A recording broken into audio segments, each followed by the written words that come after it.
ជនសម័យថ្មីយើងយុវតីសម័យថ្មីទាំងប្រុសទាំងស្រីនាំគ្នាយើងរួមតន់នៅពេលរដូវផ្ការីកមកដល់ហើយរដូវផ្ការីកមកដល់ហើយកុំបោះអងឡើយបករាប់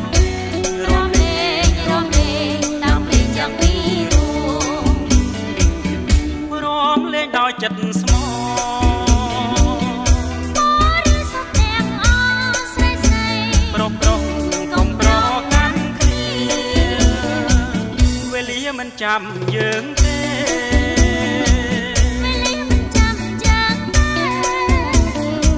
ពេលនេះគឺជារដូវរងាញ័រអរ៉ាយើងរួមបំបត្តិក្តីកងវល់យើងរួមបំបត្តិក្តីកងវល់ពួកយើងកុំឆ្ងល់សោះឡើយរំទៅតនៅមេឃរួមលេងដោយចិត្តស្មោះ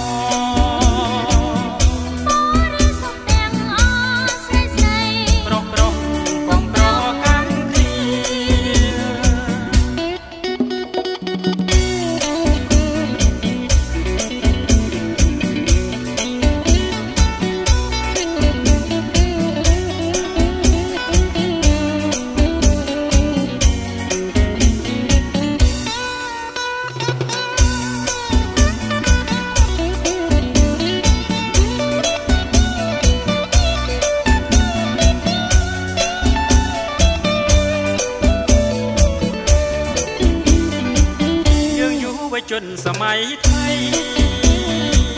យើងយុវតីសម័យថ្មីទាំងប្រុសទាំងស្រីនាំគ្នាយើងរួមតន់នៅពេលរដូវផ្ការីកមកដល់ហើយរដូវផ្ការីកមកដល់ហើយកុំបោះអងឡើយបករាប់រំលែងតាមភ្លេងយ៉ាងពីដោយចិត្តស្មោះបរិសុទ្ធទាំងអស់ស្រីប្រុសកុំប្រកាន់គ្នាវេលាមិនចាំយើងទេវេលាមិនចាំចាំទេពេលនេះគឺជារដូវរងាញ័រអរ៉ា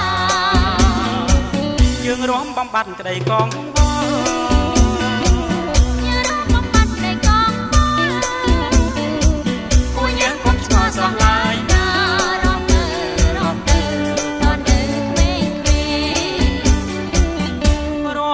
ដោយចិត្តស្មោះ